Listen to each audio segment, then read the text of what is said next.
We're live. NFL Inside Blitz Week 5. And it is Theodore and myself, Cris, and Ron is playing hooky today. Yes. But, Happy New Year to Ron. Yes. Happy New Year to Ron. And we've got some good stuff here. Ted, you had a chance to spend some time with Andy Reid and Pat Mahomes, and you've got some other stuff for us this week. We're going to talk Thursday night football. Yep. How's your week been, sir? Good, thank you. We're having fun with the footballs. Really, I think it's coming into focus so much now at the quartile. I actually used that word, which I'd never heard until a couple of years ago that you guys fed me. I used that word in one of my interviews, and they didn't look at me funny, which was good. But anyway, there's something about the first 4 weeks. That's sort of what we talked about at the beginning of the season. Okay, now we should be 1,000% focused on what's going to be going on for the rest of the year. From you guys, from your standpoint, from a gambling standpoint, what have you learned that maybe after the first week or two you didn't right now? I mean, how focused are you now the way you should be? Oh, I feel a lot more comfortable. I think the model's kicking in, so that makes me feel good. Good. We're going to have to see if it pays off in future weeks or not. Those things can turn on you on a dime. So yes. Having to implement more exterior forces, I think, to the model than I used to do, just because I think you have to learn to adapt and change as the game changes. And when you've got these rule changes and the change in play, you weren't, did you happen to understand how the Tennessee-Miami game ended on Monday? Because I didn't. No. Okay. So it's a very strange game. I still don't know. It's ridiculous, but yeah. But you know what?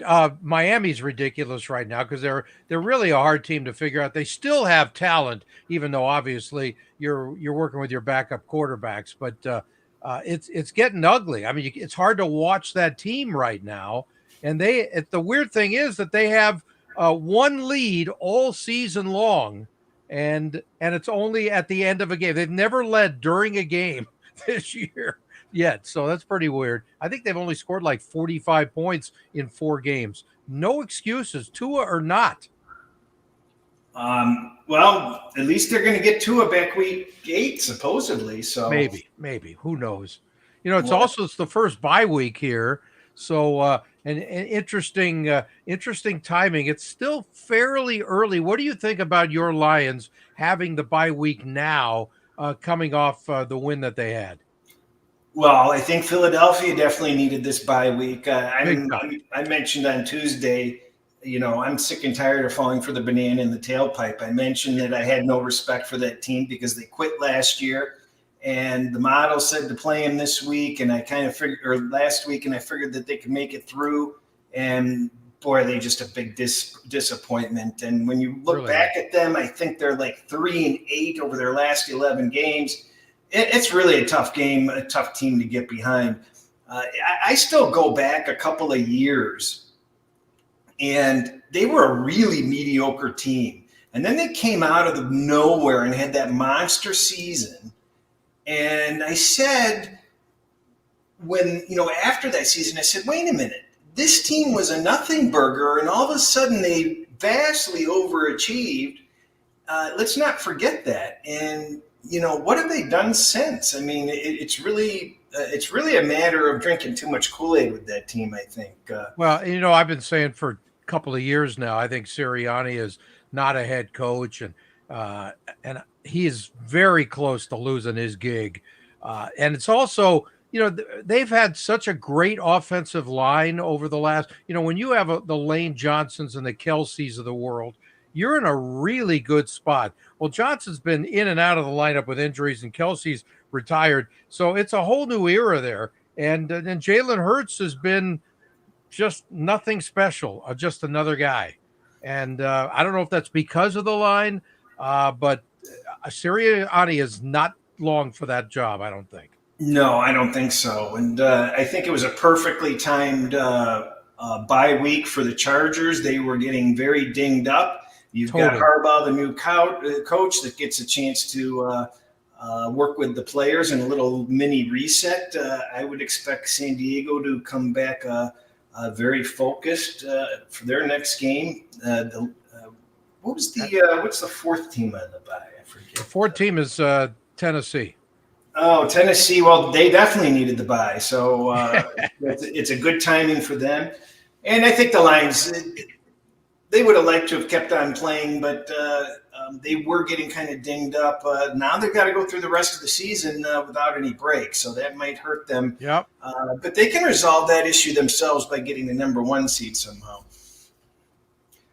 Birdie answered the question here. So they declared an onside kick, did not hit the landing zone, and a little-known rule is that the opposing team gets the ball on the opponent's 20-yard line, which I think is preposterous. It basically amounts to an 80-yard penalty. But I guess since it's off the safety, I guess it's not as bad as it sounds. What do you think? Yeah, it was weird. Look, some of these rules are strange anyway. You know, I mean, when we're looking at the kickoff rules and we're getting tired of that already, and it's only been 4 weeks.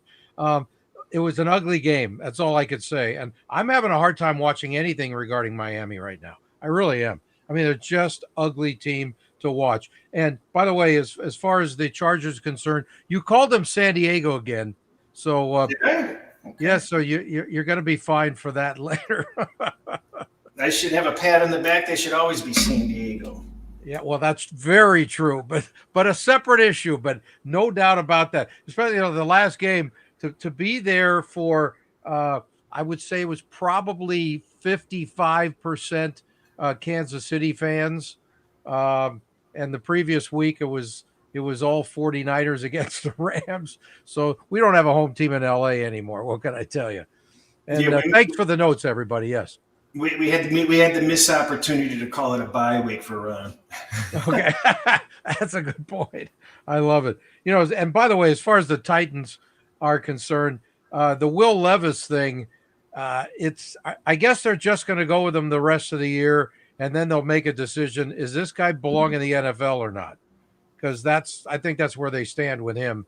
He looks great for a couple minutes at a time. Then it's like, what the hell are you doing now? And that's who he is. Well, they don't have much of a choice at this point. So exactly. And by the way, Monday Night Football game, when we look at Jared Goff going 18 for 18, kudos to your boy while you're wearing your Detroit Tigers jersey today. Yeah. I think that's the first perfect anything with 18 passes ever. Is that true? Yes, that's correct. He had the 18 for 18. He had the touchdown. He caught a touchdown pass. Yeah. But he did not get a perfect passer rating. Yeah, I don't understand that. Sorry. How more perfect can you get? Well, we did talk about it on the Tuesday show. Why don't you segue into the Thursday night football game? Well, I'll find that information for you. Okay, here's a question for you. Did Amon-Ra St. Brown get a perfect quarterback rating? 1 for 1, baby. No, you have to have more attempts. No, I know. I'm just kidding. Anyway, Thursday night football, the Bucks and the Falcons. It's a divisional matchup here. Baker Mayfield, 8 TDs, couple of picks this year. He has looked outstanding. He had one bad game, and he was getting sacked all over the place in that game. So, kudos to him. I mean, he really, really looks good and comfortable there, too. That's a situation where it's sort of up for grabs, the division. And these are two of the 3 teams that could certainly go for it. Your thoughts on the spread here? Is it at 2 now? Is that the latest? Yeah, I'll quickly answer your question on the Goff, why he failed to get the perfect. Okay, I didn't read up on that at all. The qualifications are 77.5 completion, 10 passes, average of at least 12.5 yards per attempt, 0 interceptions, and have a touchdown percentage of at least 11.875%.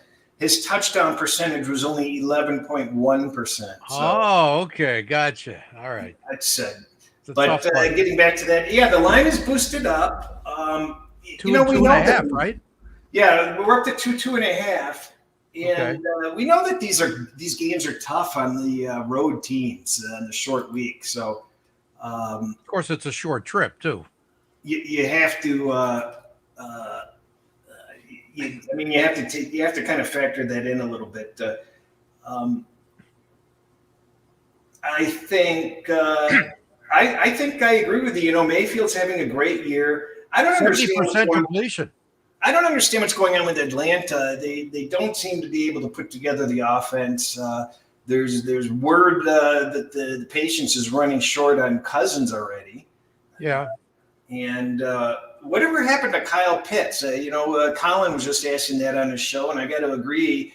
I mean, this guy was supposed to be a stud, and he's a nothing burger all of a sudden. Yeah, but is it him or the guys aren't getting him the ball? I don't know. That's what I'm asking you. Yeah, well, it's very questionable. Look, you got a whole new staff over there, a new quarterback. It really shouldn't be perfect from day one, especially with Cousins, coming off the injury that he had. I say I'd still give them till midseason to see what they're all about. I wouldn't expect them to be perfect after the first few weeks. Yeah, we see it every year. We see a team that's underachieving that just, throws it into overdrive nicely. And then we see teams that collapse because they've been overachieving. Washington, maybe. I don't know. Are they overachieving? Look, all I know is I love their quarterback. And whatever he's drinking, we need to get like a six-pack of it. It works. No kidding. Jesus. He looks fantastic. Let's hear from Baker Mayfield, who knows Raheem Morris very, very well on the other side. Remember, they were together with the Rams for a short time. And you got to love what Baker says about Morris.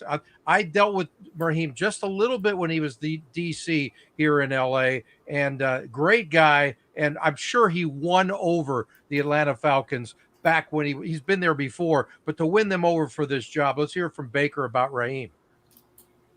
I know Raheem pretty well. Just the back and forth, the competition level at practice was always fun.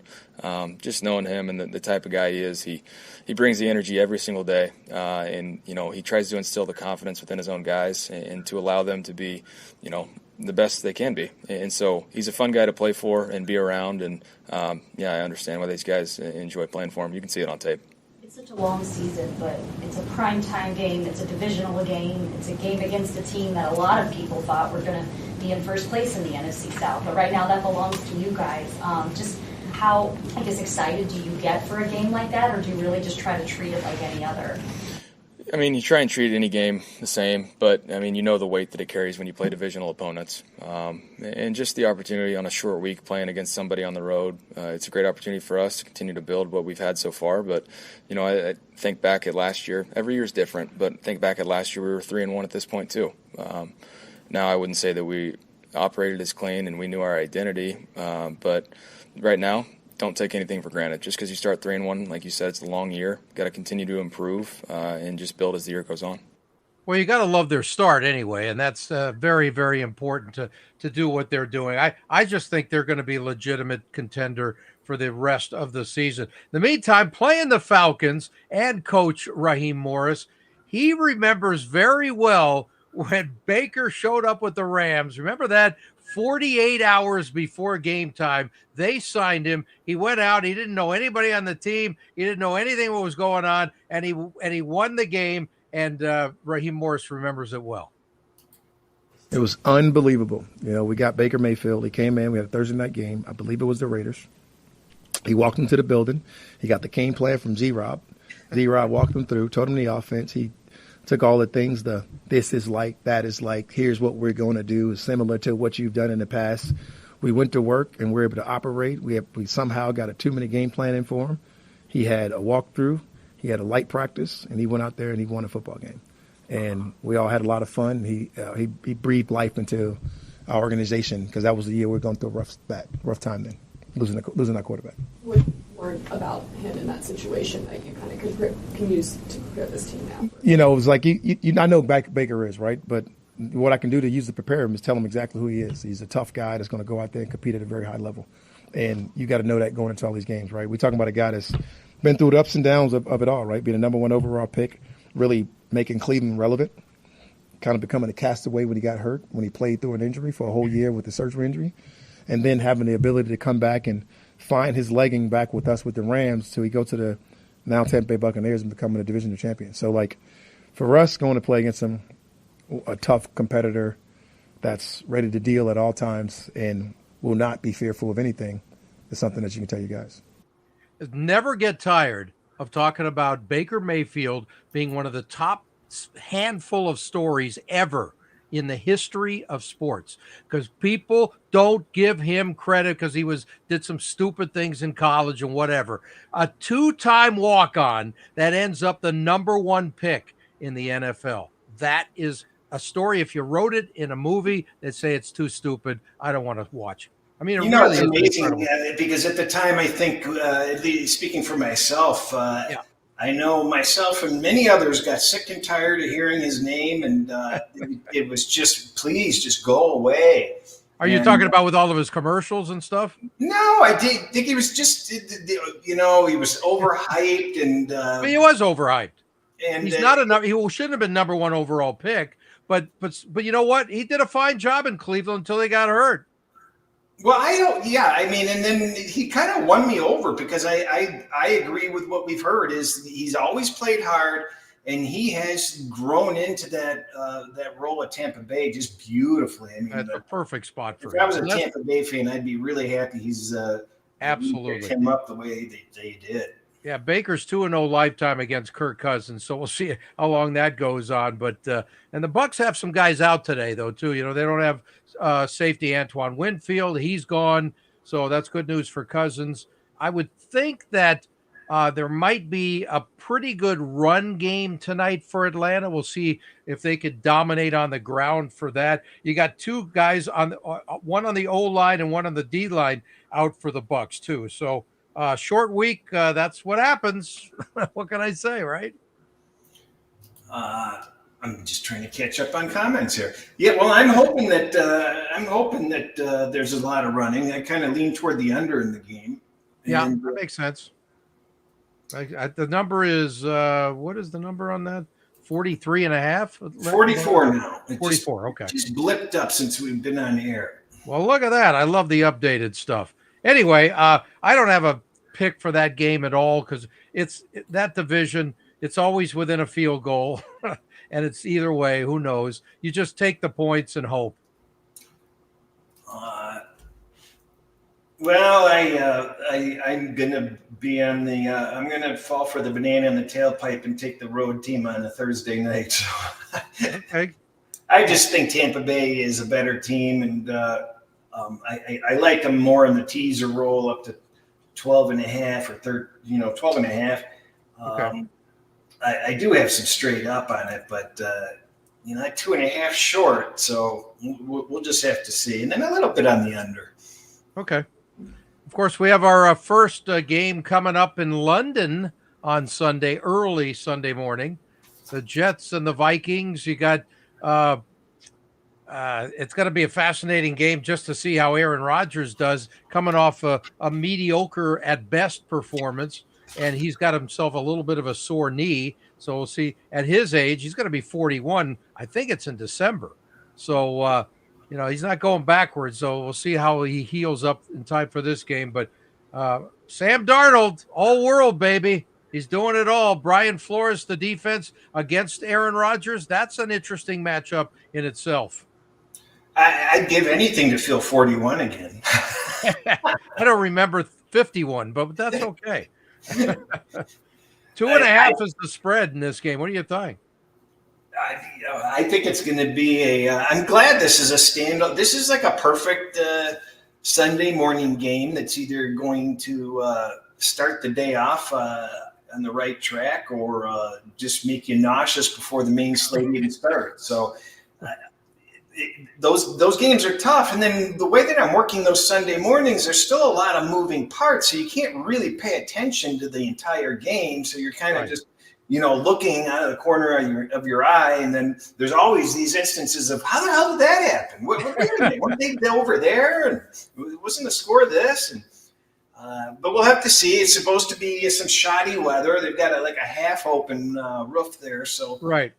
I don't know what to make of the total, but Darnold has shown that he belongs. I mean, this is the whole era of the Baker and Smith and Darnold coming, showing that hey, they've learned something. They've gone through the school of hard knocks, and they can contribute. And all three of them are just doing spectacularly this so far. Got to be in the right situation with the right coaches, which they weren't before, for sure. So now they're in a good spot. I'll do something with it. You know what? I sort of like the Vikings in this game because I don't like what I'm seeing from the Jets. They don't have Devontae Adams yet. We'll talk about that later. But all I know is that I'm not thrilled what I'm seeing with the Jets, and their O-line has to be better against this Minnesota D. And we'll see how Aaron gets through this, baby. Well, it's the Flores defense has stepped it up so well. He's doing such a great job. A perfect example of how some coordinators are just not meant to be head coaches, because he just failed miserably as a head coach, and he is, very successful as the coordinator. And that's where you want to be, is where you're going to find success, I would think, if you got your head on. Well, but if the Jets lose this game, we could be talking about Robert Saleh failing miserably as a head coach soon too. Well, I think, I don't think that team's ever coming around. I think that it feels like their peak is going to be just respectability.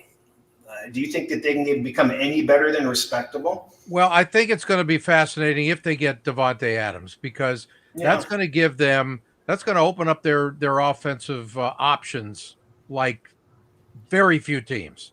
You put him with Garrett Wilson and their run game, their O-line has got to play better. But outside of that, they've got a little bit of everything. Their defense is still outstanding, should be even better in my opinion, but they're still good. They're very good. So, they still got a chance to win that division, but they need to turn it around soon. I don't know how the Jets don't trade for Adams. You probably just give up Hassan Reddick, who's unhappy, and let the Raiders sign him. And for a defensive head coach, that's a perfect matchup.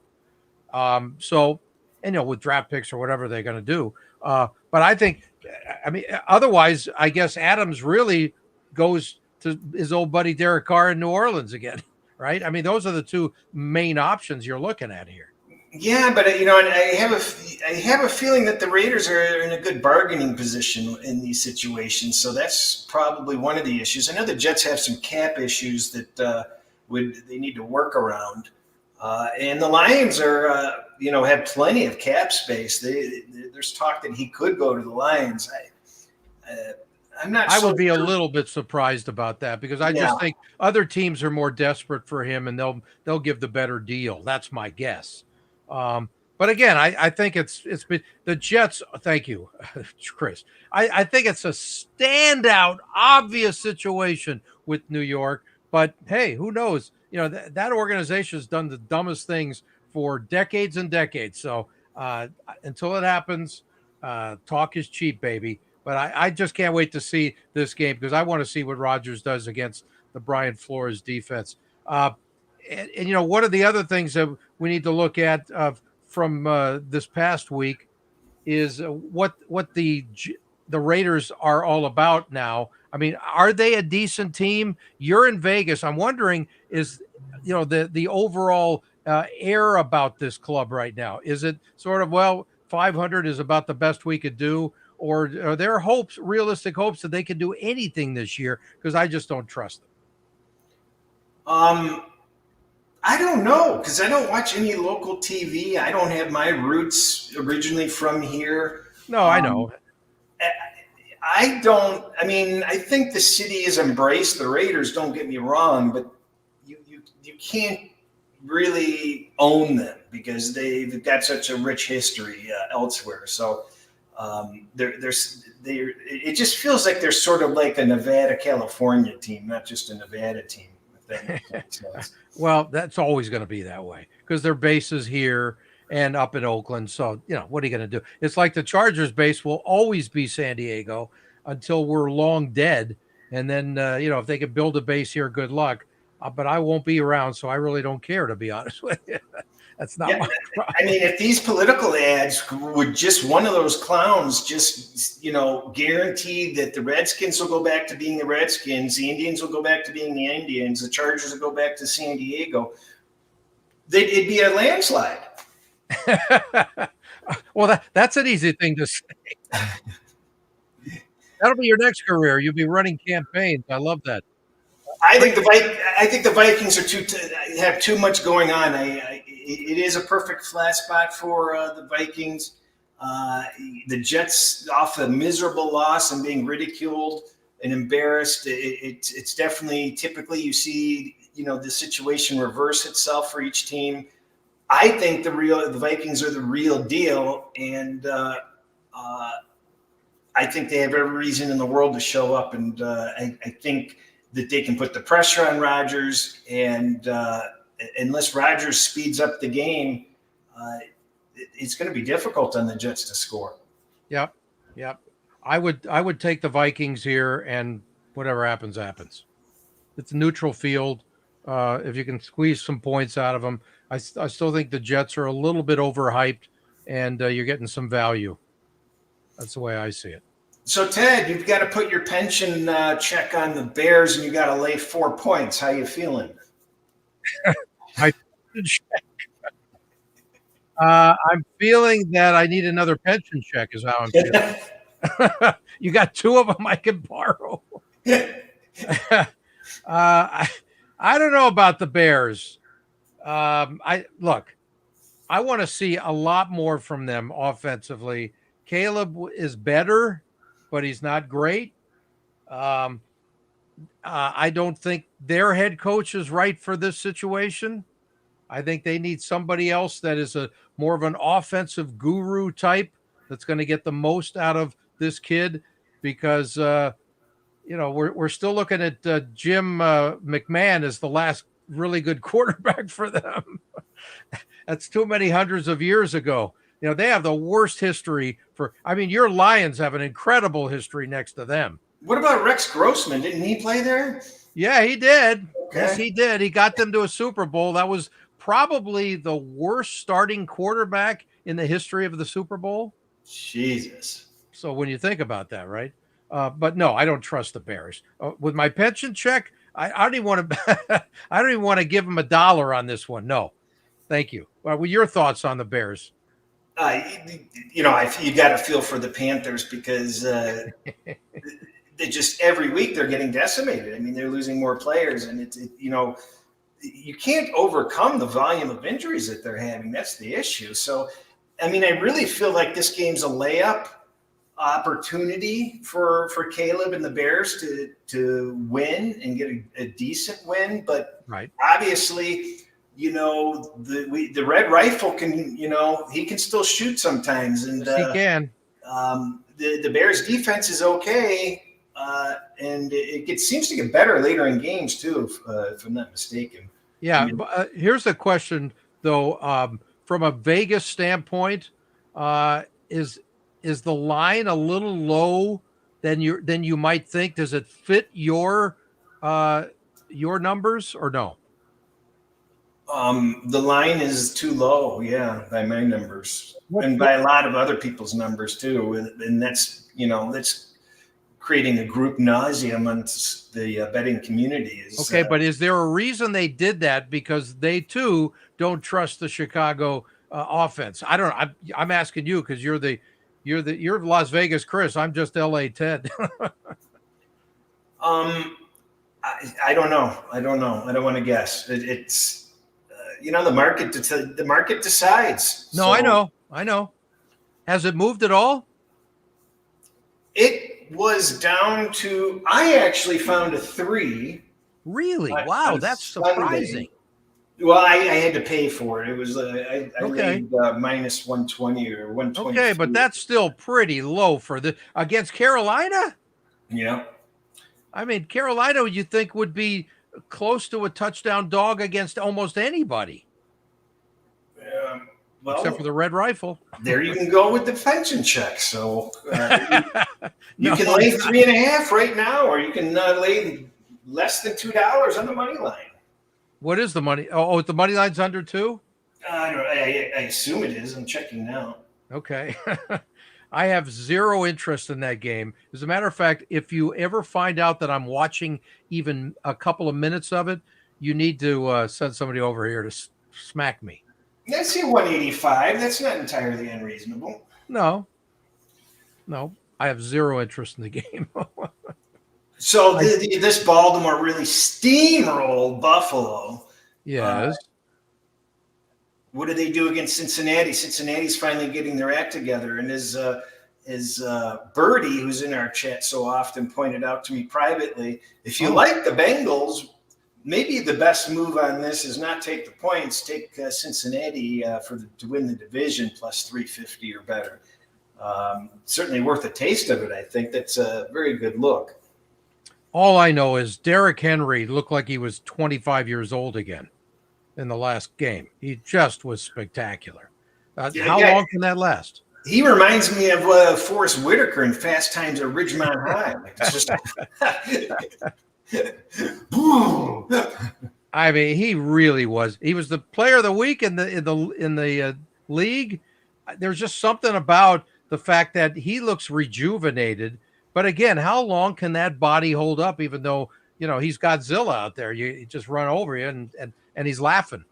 Well, I saw him doing his off-season workouts, and boy, he looked ripped. I mean, geez, he's a guy that knows he's on the back end and has to use every little ounce of energy and talent that he has to keep it up. And I'm sure he didn't appreciate his performance drop off in recent years. So he's back, baby. No, totally. And that's exactly what they needed too.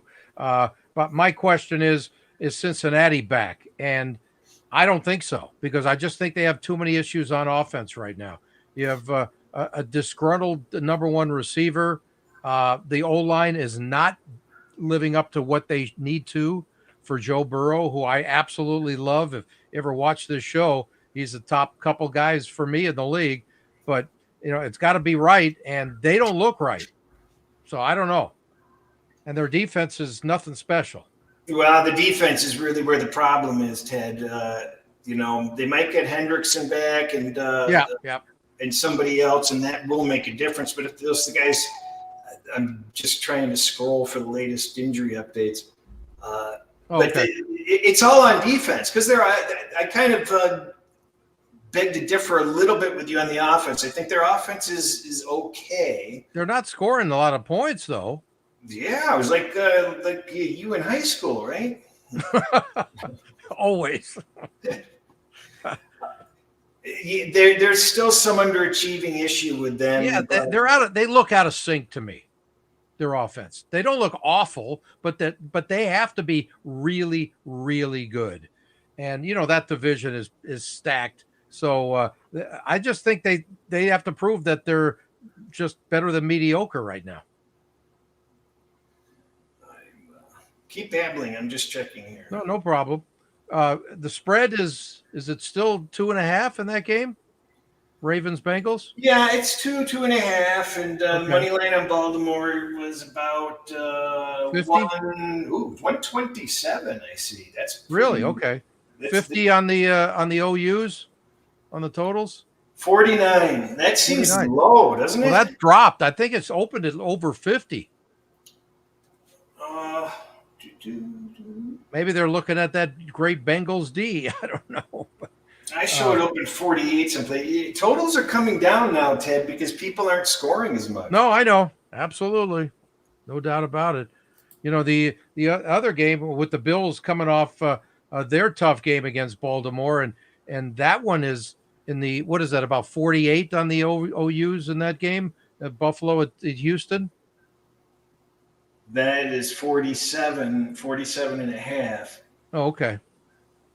Okay. So what about the Bills being a road favorite here coming off that really, really ugly game? Does that fit your numbers right? Small favorite? The Bills? Yeah. I was actually shocked because I looked at that, and because I'm not a believer in Houston, they've been really underachieving. And So far, absolutely. There's something wrong with them. Can't put my finger on it, but I looked at that line and I go, how the hell can that game be pick? I mean, I know Buffalo just laid a turd sandwich on the field on Sunday night, but aren't they better? And when the model came in, it came in dead nuts even. And from what I hear on other shows and from other people, everybody's kind of the same. There's nobody really aggressively going out and betting this game.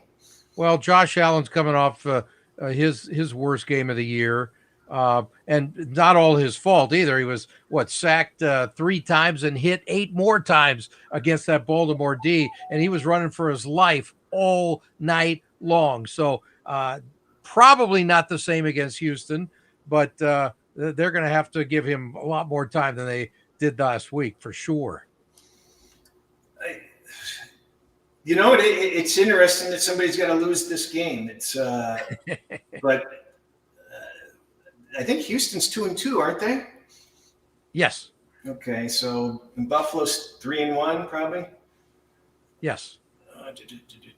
That is correct. Their first loss last week. So. Yeah, I mean, I you know what? This is a coin flip. That's all I can say. Okay, well, that's the way the spread is. That's the way it should be, right? Yeah. Okay. A couple of games I'm focusing on this week. Packers at the Rams, since I'm going to that game. And, the Rams are still banged up really bad on offense, and their defense is doing the best they can to keep them in the games. I'm just wondering how Jordan Love's going to bounce back off of that really, really ugly first half against Minnesota last week. Minnesota looked like the Super Bowl champs for a while there. Just to go into Lambeau and dominate like that doesn't happen. Yeah, but we see this typically with the players coming off the IR or when they've been sitting out for a couple of games. It seems like they need to catch their footing early on. Well, remember I said after last week, I didn't know, I wasn't confident Jordan Love was going to play, and he did play. And I think that in a way that was a mistake. He didn't practice. So he hadn't practiced for 3 weeks. I think it's stupid. Go with the other guy, and then if it goes bad, he's always sitting there in the bullpen. I didn't understand that. Well, I lean the Green Bay side. I think I said it yesterday that the greatest living magician right now, greater than David Copperfield, is Stafford with what he's able to do with nobody. And I don't know how the Rams can keep it up. I mean, they can't. They've got their red zone. They can't get in the end zone, even if they do make it in the red zone. So I just think Green Bay on the fast track. Let's look at that. Dallas, Detroit. They step it up and they hit it into high gear. And I think even without Watson, they're going to be okay on offense. Yeah, I think you're right. I don't know what's going on with Josh Jacobs. I guess there's some off the field stuff happening with him. And at the same time, I give him the ball a lot in this game to set things up, to set up the pass. Hey, but let's not forget the great Tutu Atwell, baby. 5'6" or whatever the hell he is. And he runs like the wind. He was great against San Francisco. That was a lot of fun to watch, to be there for that one. But yeah, I have zero confidence in the Rams in this game. We'll see how our buddy Josh Carty does. He might end up kicking 7 field goals in this game. His sore groin might be really sore when this is over. So, because they can't get in the end zone. We'll see. In the meantime, the other game that we're focusing on, Monday night, Saints at the Chiefs. And yes, I was all over the Chiefs last week because they were here in LA against the Chargers. They won sort of ugly, but that's what they do. They just find a way to win, and they covered, I believe, right, last week? The Chiefs didn't cover. They covered the closing line at some places because closing line. Okay, gotcha. They're down to 6.5 some places. Got it. Okay, but just the way they won, and now they lose Rashee Rice maybe for the year. So, but I gave you all Travis Kelce last week. He was the big play on the over catches. That's true. And he won in the first half, which was really nice to get that over with. I was laughing about that one in the press box. But thank you, Travis. I wanted to thank him after the game, but he didn't talk to the media, so he left. He was gone. I guess he had nothing to say about his girlfriend. Well, maybe Rice needs this time off to take care of his mom and find I don't know what's up with her. Oh, I have no idea. But anyway, not a good situation with the injury there. You know, that's another place they could use a receiver. I don't think they'd be trading for Devontae Adams, but they really could use another quality guy there because they're kids, and then the old Juju Smith types, and we know what they're good only for a certain amount of time. Let's hear from Andy Reid, who I asked after the game about their offense and how he feels about them at this stage. Andy, a nice welcome back to LA for you personally, but you guys have won 11 straight of the Chargers home games, including Mexico, so they all add up, right? Yeah, that's all right. Listen, you take everyone as its own. So exactly. Tough games. I'm curious your thought on how you assess the offense, though, at this stage of the season, and what your expectations were in the quartile. Yeah, I mean, we're making way too many mistakes. We get these drives rolling and then shoot ourselves in the foot. And once you do that, the percentages go way down on you having a successful drive and scoring points. So we've got to take care of that. Instead of going backwards. Going backwards. That's the situation right there where, because every time they are in a good situation, they're moving down the field, they just screw it up. And that's what's been happening every game. But even though at the end of the game, they figure out a way to win. But it's going to be the same old story, I think, all year.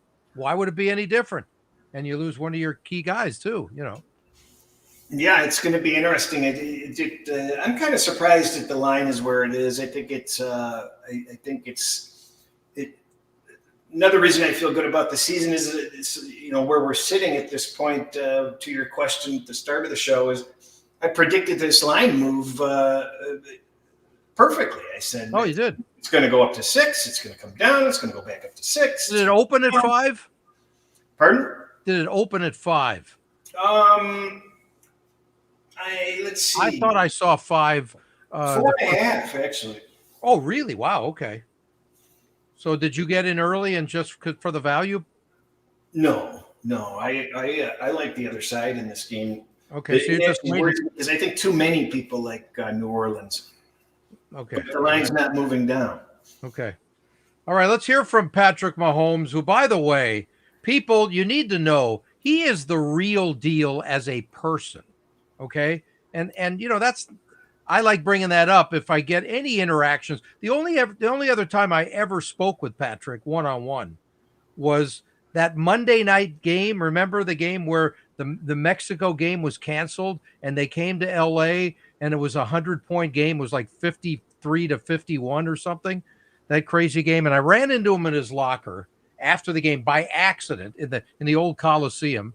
And we had a nice little brief chat talking about covering his dad and all that. So this is the first time I've seen him since. That was like 6 years ago, I think. And he first talked about Travis Kelce coming alive in this game, which was no shock to anybody, especially me. Let's hear from Patrick. With Rashee going down early, you got to put Kelce back in that situation where he's getting high volume catches, and then just with the Chargers, we're taking away some of the outside stuff and leaving the middle of the field open, and we were able to get the Trav and some of those zone coverages. But I mean, it's the whole Kelce thing in general hasn't been a worry to me. I mean, I know whenever we need him, he's going to make plays, and that's what he did today. How do you assess your offense at this stage? If it's just a matter of cleaning it up, or is it more to it than that you'd like to see out of you guys? I think it's a matter of cleaning it up. I mean, we scored 17 and we scored the 20s these last few weeks, and I feel like it's just a play here and there. It's the interception I throw to Travis, I put on his body, that gets a drive going. It's we have a fumble in the red zone on the first drive where we got some momentum going. And in this league, if you're scoring upper 20s to lower 30s, that's good football. That's good offense. And so we're close. I mean, Coach Reid saying we keep preaching it. I know some Chiefs fans are probably annoyed by it, but that's all you can do in this league is keep pushing and pushing to get better. And I think it's going to pay off in the end. I know how hard it is in the NFL, and I mean we've been blessed to play in a lot of games, a lot of big games, and win a couple of Super Bowls here. But at the end of the day, you don't take it for granted, man. I mean, you're on a platform that you dreamed of as a little kid, and I think I try to enjoy those moments and have 100 games in. I'm going to enjoy this moment, and then we're going to move on because that's how the NFL works. 100th game. That was his 100th start this last weekend. And by the way, so as I'm leaving the interview room, Patrick happened to come from behind me, and he gets into a cart. They're driving him out to the bus. And we talked for a couple more minutes right there. And I said, hey, last time I saw you, he didn't remember, and I wouldn't expect him to. But again, he talked about his dad. He travels all over the place, and he watches him play. But a lot of these guys at that level, they don't want to talk to Ted. That's, like, get out of my face, you idiot. What are you doing here? He was like, we're old buddies. I mean, he's such a good guy. And, Lee Steinberg's his agent, who I've known for decades, and just says incredible things about him. So just want to say from the human side of things, Patrick Mahomes, quality guy. One more soundbite here from the Chiefs. And this is a guy who may turn out to be extremely important the rest of the way. Their rookie receiver, Xavier Worthy, Mr. Speedster himself.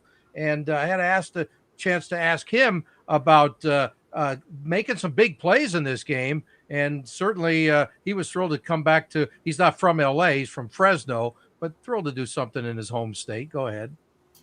It's a little bit more special just being from California. I was not from L.A., but I'm from California, so just having that feeling and having a big play in my own state is huge. How do you assess where the offense is now as opposed to the beginning of the season and where you're progressing?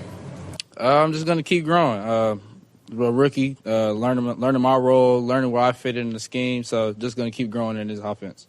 What about overall, though, the offense itself and where you are now? I know you'd like to score a few more points and keep it cleaner, too, right? Yeah, obviously. I mean, it just takes a lot of work. We have a lot of good group of guys on our team. We got Rasheed, we got Juju, we got guys like J. Watt, Trav, even now we got Kareem. So just having that explosion on the offense, it's a lot of mouths to feed. So just making the plays when it's my turn is the key. Xavier Worthy right there of the Kansas City Chiefs. He had 3 catches for 73 yards and a TD, and one of his catches was huge at the end. That's what preserved the W for those guys in that final drive. So I think he's going to be incredibly big the rest of the way. Rashee Rice is not coming back for any time soon, and maybe not at all. We don't know yet until next week. Well, let's hope he's not worthy this week while I have the Saints. Yeah, we shall soon find out. But remember, without Pacheco as well, I mean, they can't just keep filling the holes, whatever it takes. A lot of credit goes to Andy Reid there, but I just hope Rashee Rice is not as bad as they think it probably is. Anyway, what concerns do we have for teams after week 4? Well, I didn't really have any concerns about Kelce, even though he had that slow start. Me neither.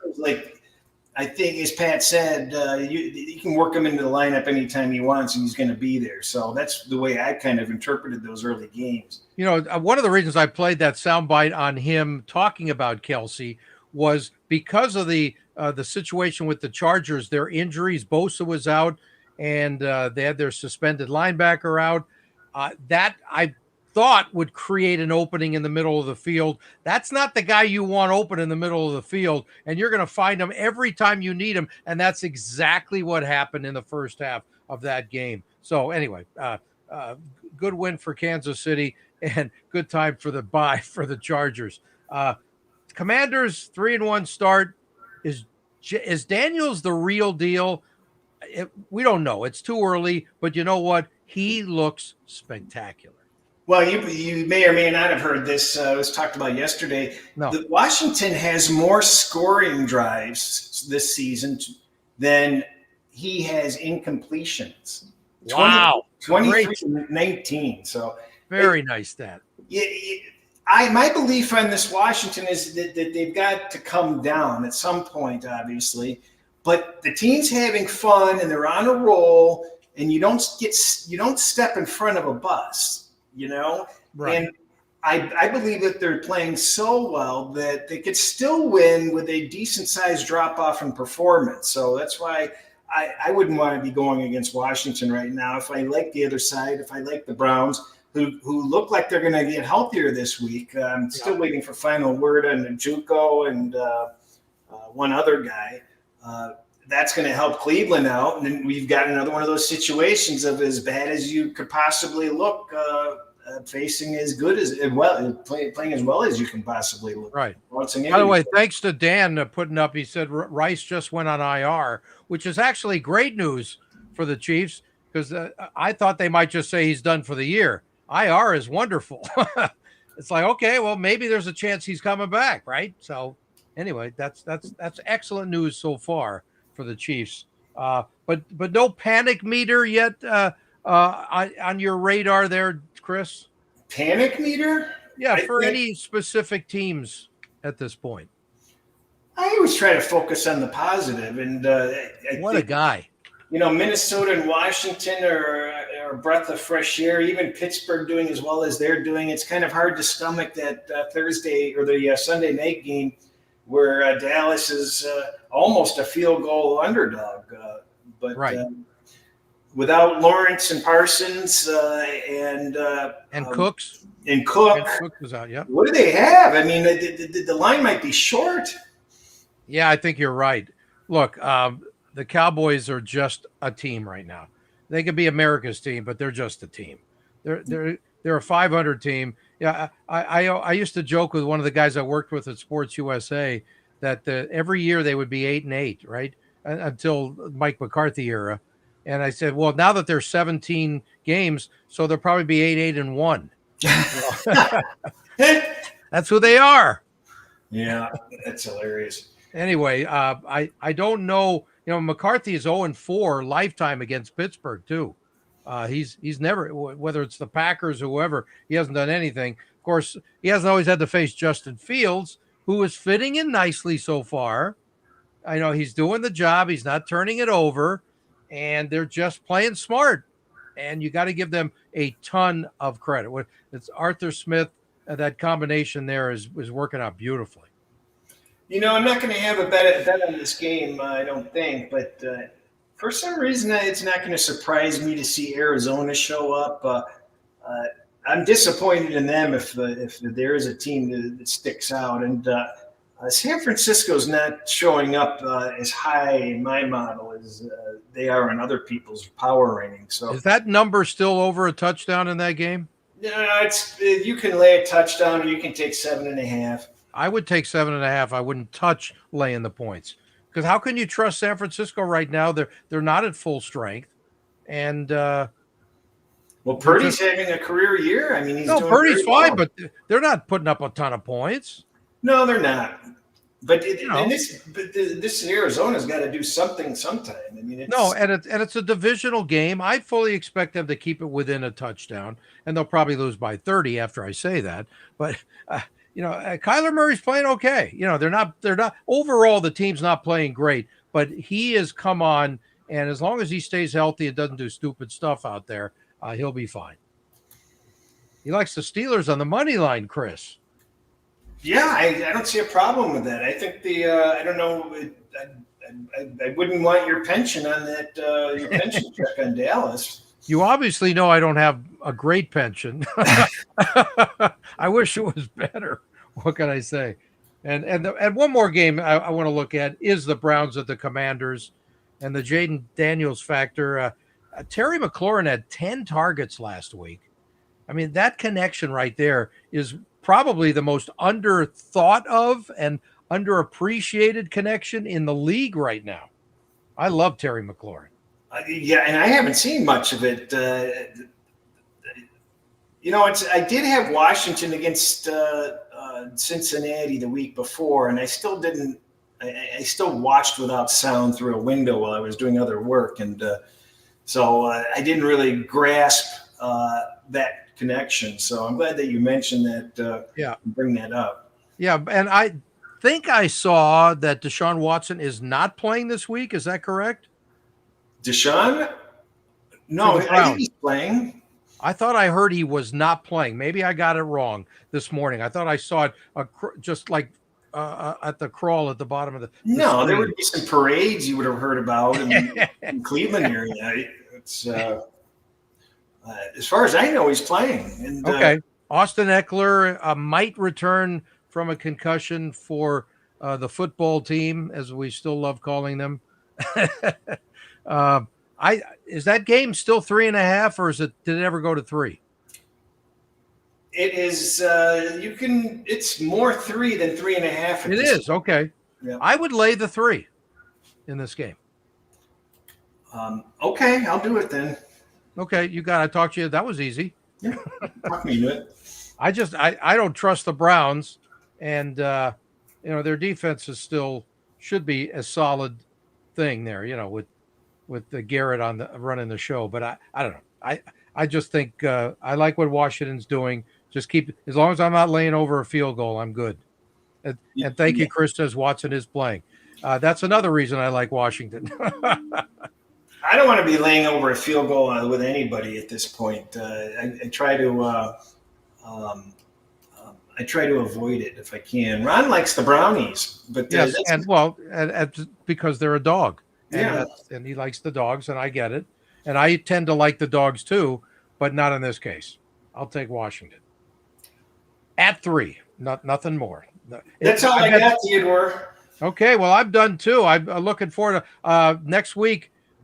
Probably get you some. I'll see if I get Jordan Love or whoever will be talking this coming weekend for the Packers, and probably not as much with the Rams because I think they're in a treading water, let's put it that way, situation with all their injuries. So, but I think the Packers, if they win this game, they get to 3-2, and they're in pretty good shape, considering with the injuries.